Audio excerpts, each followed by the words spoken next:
This week, we visited the Barbados Fertility Center and had a chat with Dr. Juliet Skinner about a variety of things, particularly egg freezing and in vitro fertilization. Take a look. Yeah, well, I'm Dr. Juliet Skinner and I'm the Medical Director of Barbados Fertility Centre. I returned to Barbados having trained abroad in Trinity College in Ireland as an obstetrician gynecologist, and I returned in 1999. On return to the island, I think I was impressed overall with the number of facilities that we had. However, it became very obvious that one of the things that we were very much lacking was specialist care for patients with infertility. The opportunity, therefore, arose a couple of years later through Irish contacts I had to create Barbados Fertility Centre. And Barbados Fertility Centre was created with a vision of treating the world. It was never about only Barbados. And just to explain why that would be the case, you generally need a population of about 750,000 to justify a top-level fertility clinic and all the costs and ramifications that come with that. So obviously at a population of only 250,000, we were too small to have an IVF unit.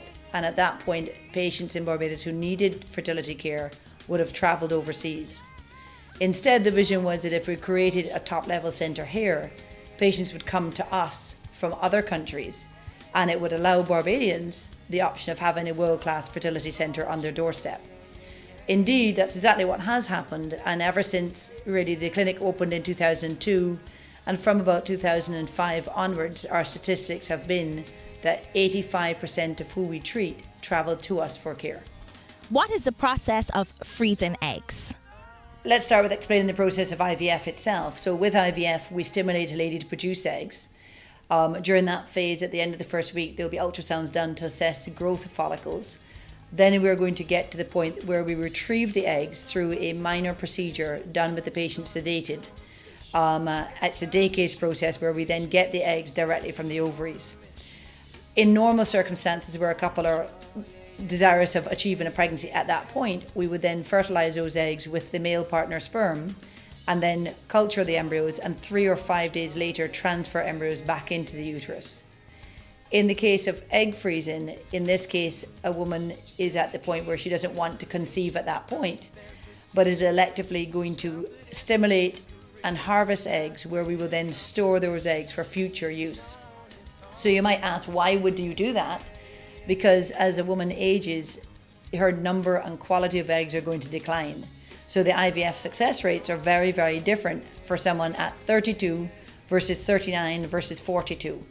And for women who are perhaps at a point in their career or personal choices that mean that they're not quite ready to have a baby in their younger years, egg freezing very excitingly has opened up this opportunity to electively freeze eggs which protect against future infertility. Doctor, what's the average age of the clients who come to the clinic? Well, patients can approach us anywhere from, as young as age 18 or 19, and the age cutoff for treatment is 50. The average age of someone actually having care is probably 39 or 40. With egg donation, this is used in patients who have either undergone premature menopause or perhaps are going through the process of wishing to have a family at an older age where they're no longer producing good quality eggs. So they have an option of considering using an egg donor.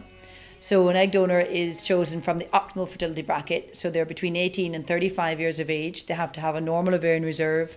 They can't have any reason that would mean that they're more likely not to produce as many good quality eggs. So things like endometriosis or having lost an ovary at a young age would be an exclusion reason for an egg donor being an egg donor.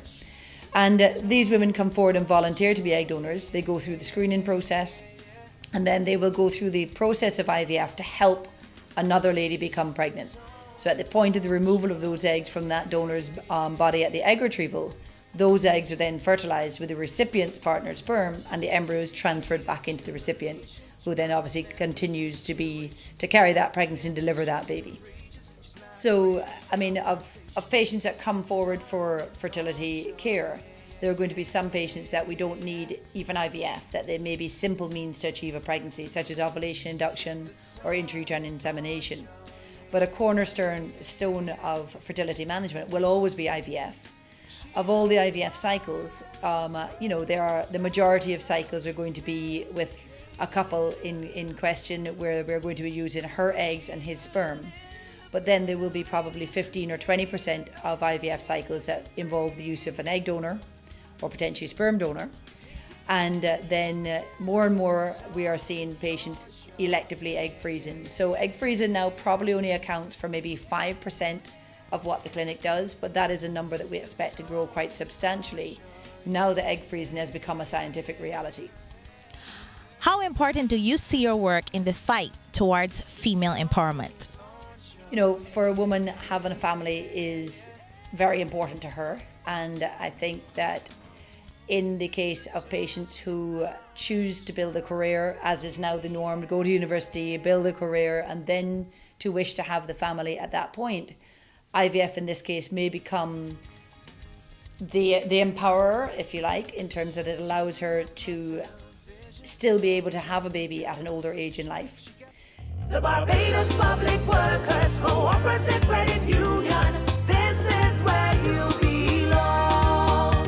Over the years, we've cared for you to help you meet your needs.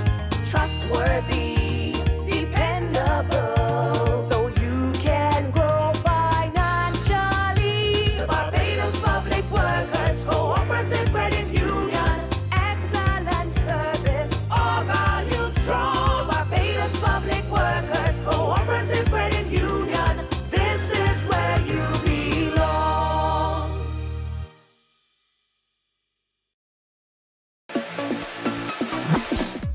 Me time is so necessary, and luckily I found a brand new indulgence in 4 wonderful flavors. I love coffee, but let's be real, too much of it isn't good for your health. I've replaced most of my coffee intake with the cappuccino flavored indulgence milk when I am on the go.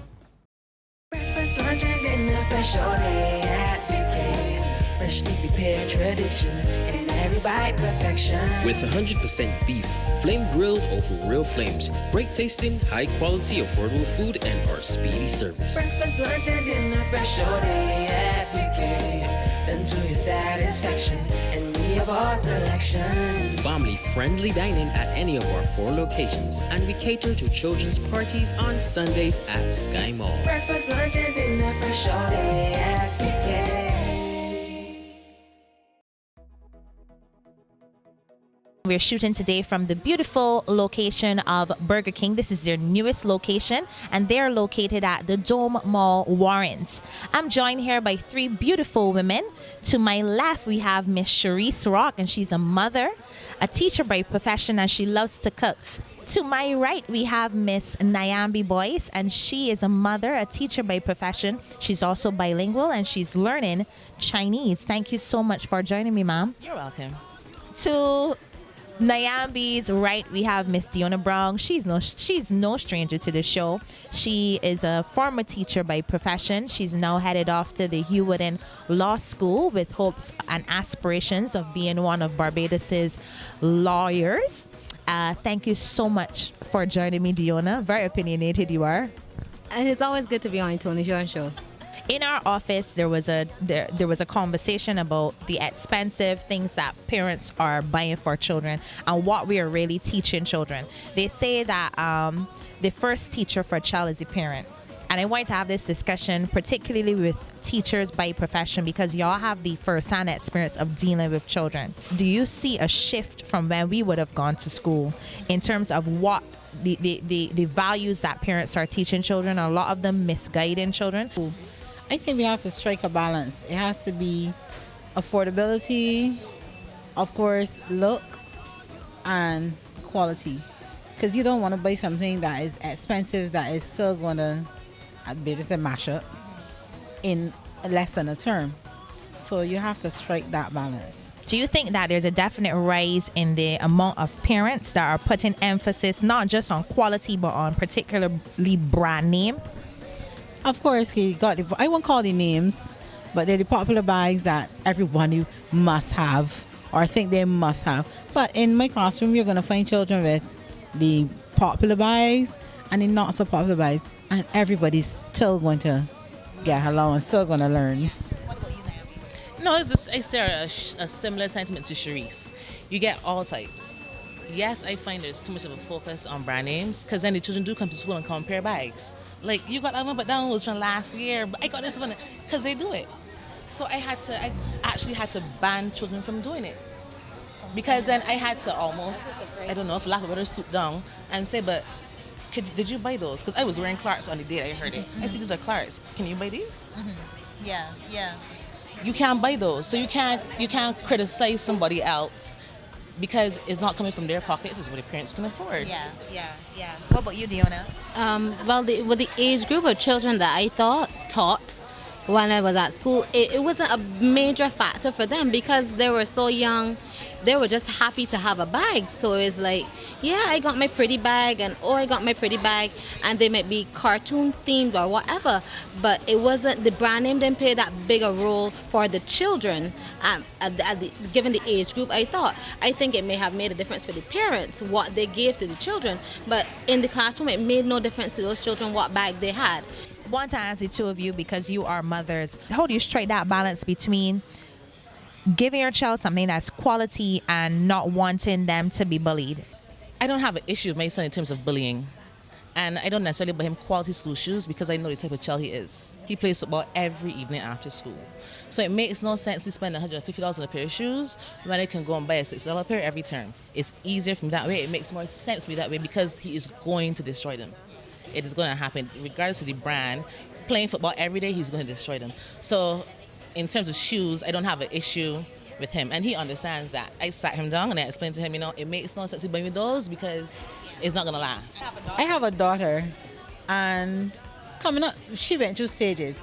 So like these 3 to 5 year old, it was she wanted Barbie or Bratz or whatever was the in character. So you'll find out at that age group. What I admire about her, she makes some good choices. Because after first form, she said, Mommy, don't need another bag. My North Face is still good.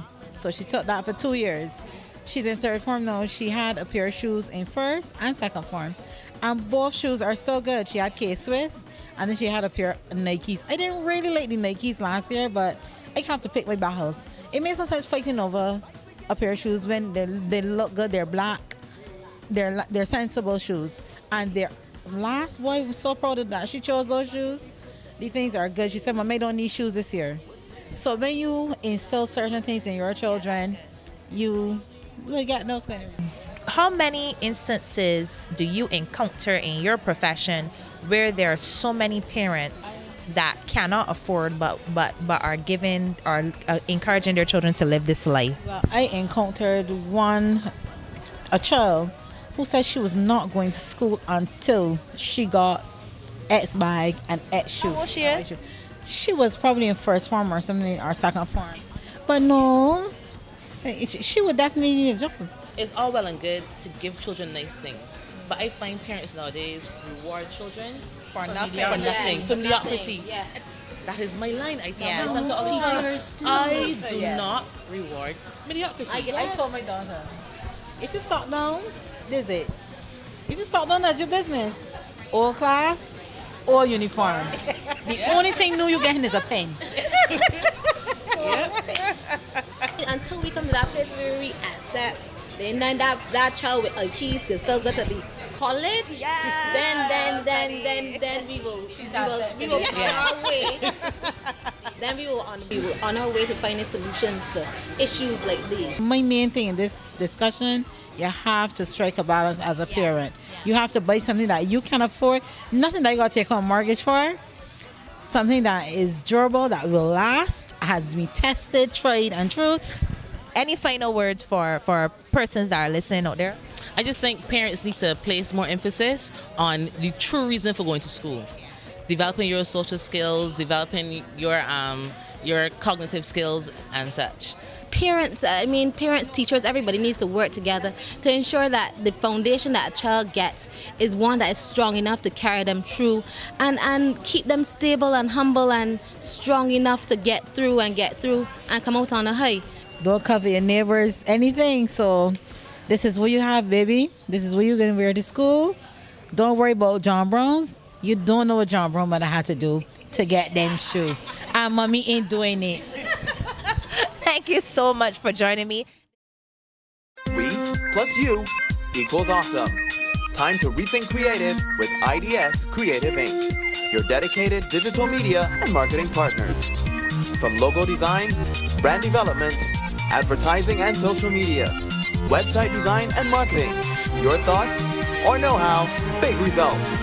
Let your ideas take flight with ideas, design, and strategy on the wings of imagination. IDS Creative Inc.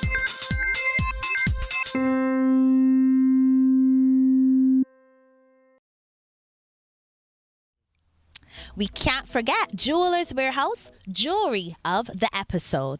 And I can hear you when you call. Hey, I may not remember your name, but trust me, I know the face. I know the face. Hey, I may not remember your name, but trust me.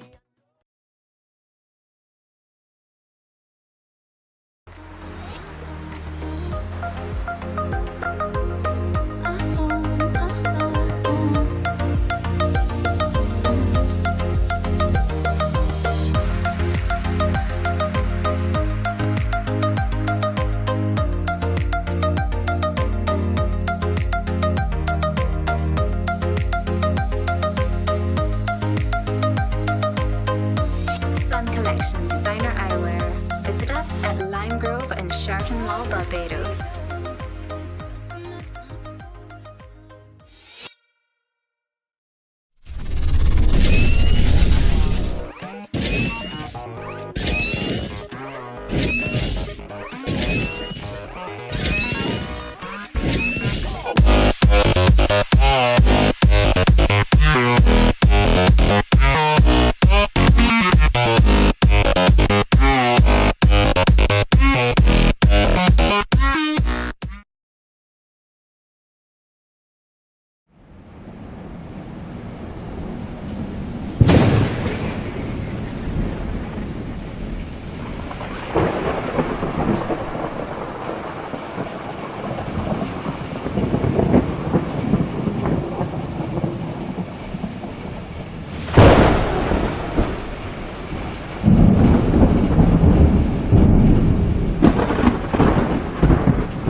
I had the pleasure of interviewing 5 amazing ladies on whether the modern day woman can have it all. Take a look.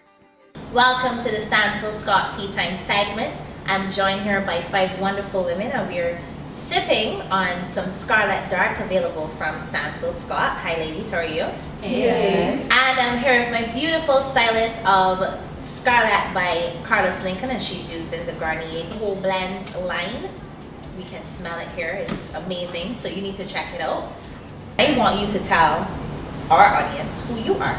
I am Shaz, this is Tracy, and we are Hey JJ. We encourage women to look at their vaginas because it's amazing. Some women just do not get a mirror and look at it. And we also encourage women to embrace their vaginas. Lovely. I'm Rochelle Bowen. I am an attorney at law and just generally a lover of life and positivity. That's what I believe. Thank you for joining me, Rochelle. You're welcome. Amanda Riley. Amanda Riley. I'm also an attorney at law. As I just said, I think I'm a carer. I'm interested in life, people, issues.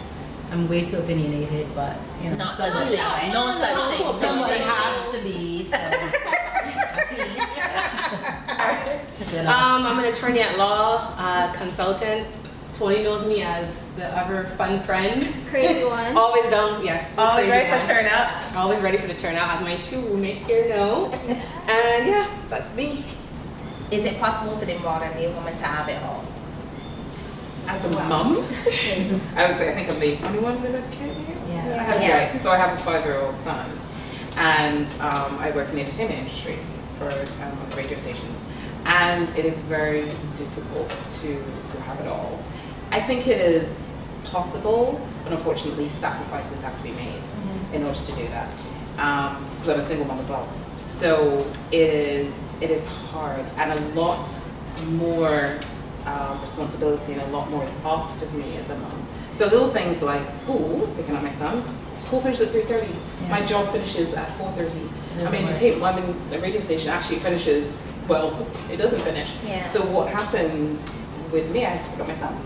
So I have to leave work and do that. But it's, when you have a supportive workplace, which I luckily have, it is easier. I do want a husband, a child. I would love to be a good mother. I want to look like a video model. I want everything. I want all of it together, and I think it is attainable.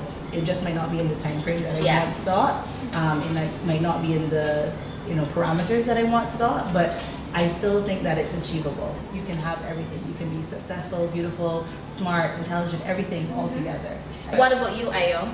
Like Amanda said, for me, it's a definition of having it all. Society tries to put us in, as she said, in these boxes, in these categories. And I find, especially, it's a Caribbean thing, and it's, I guess it's a worldwide thing of, if you're a female of a certain age and you have a certain level of education, the first question is not, oh, what do you do when, what are your dreams and aspirations? It is, when you get married? Do you have any kids? Are you getting anybody? I know somebody for you. Like, first of all, get out of my uterus. Like, leave my uterus alone. It is mine. Don't tell me when I need to have kids, when I need to be dating somebody, when I need to be getting married. That is for me to decide alone. It's my life. That's my kind of take on it. What about you, Rachel? I fully agree with what I was saying. For me, I know that I do want to excel in my profession. I want to have the family, the picket fence, the dog, all of that.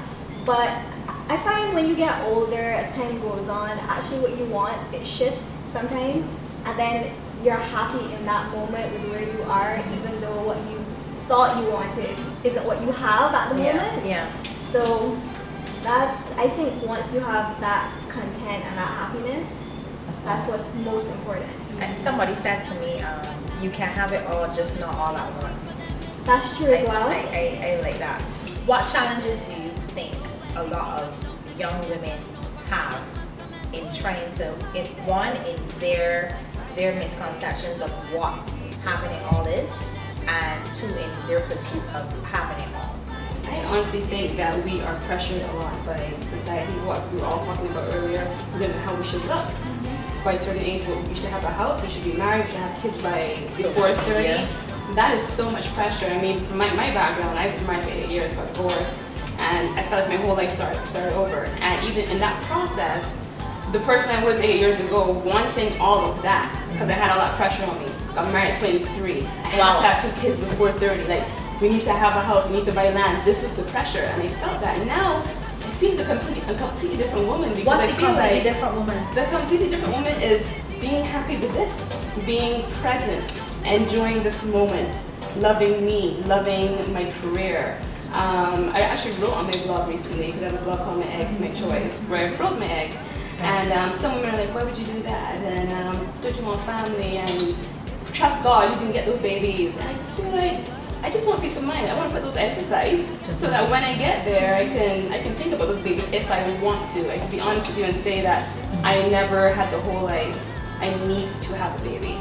So all for me now, what it was before, now it's not that anymore. And so all for me now is just like what you said, it's really just being here and being happy and loving where I am, and just kind of going one day at a time. I would tell young women it's that confidence in your ability to be you and make good decisions, and even if it's not necessarily a good decision, that's okay. Because mistakes are so important. Yes. They're so important. I look back at the mistakes I would make and I think, I needed to make those to get to this point.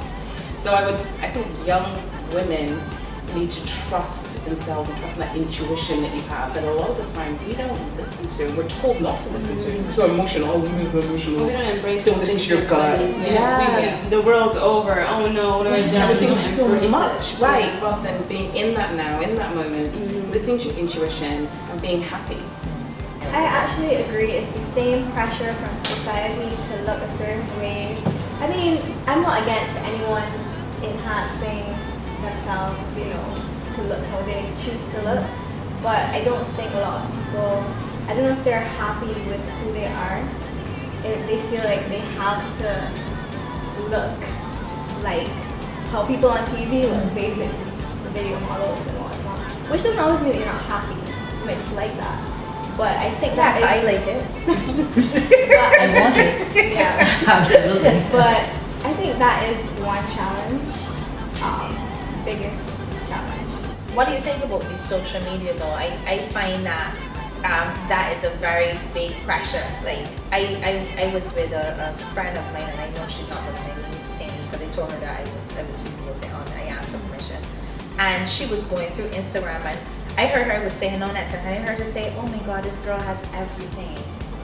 And I happen to know the person a lot more intimately than my friend.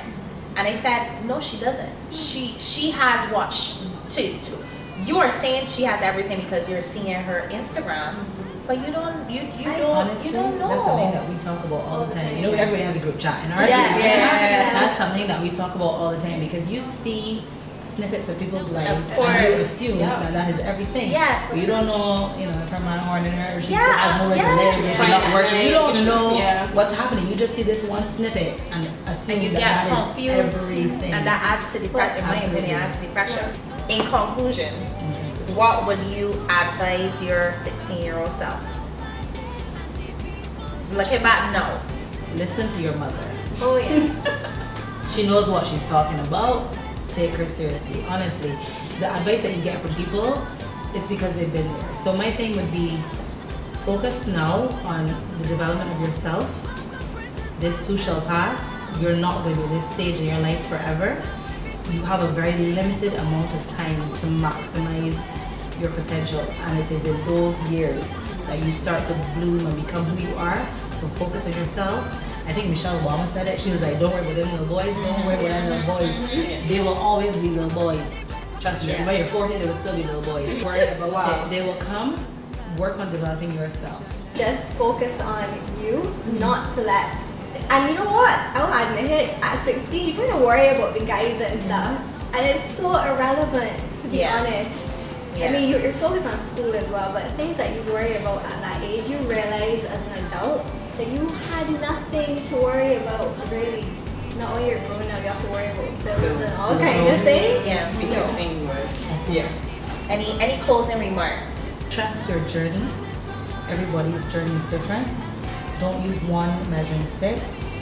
My journey would be different from everybody else's here, but that doesn't mean you can't learn from other people's journeys. So trust your personal journey.